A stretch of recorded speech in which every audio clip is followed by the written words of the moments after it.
ሰላም የኢትሲያፌት ቤተሰቦች፣ በስህተት ያጠፋችሁትን ወይም ስልካችሁ ተበላሽቶ የጠፋባችሁ በጣም አስፈላጊ ፎቶ አለ?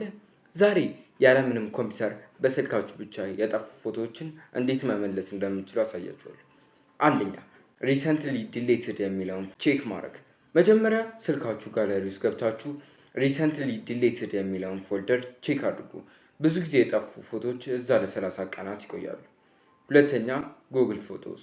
ስልካችሁ ባክአፕ የሚያደርግ ከሆነ ጋለሪ ውስጥ የሌሉ ፎቶዎችን እዚህ ጋር ሊገኙ ይችላሉ። ትራሽ ውስጥ መፈለግ እንዳትረሱ።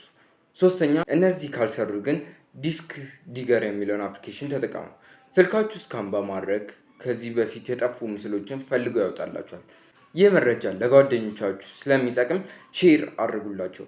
ጥያቄ ካላችሁ ኮሜንት ላይ ጻፉልኝ። ለተጨማሪ ጠቃሚ ቴክ መረጃዎች ኢትሲያፌት ሰብስክራይብ ያድርጉ። ቻው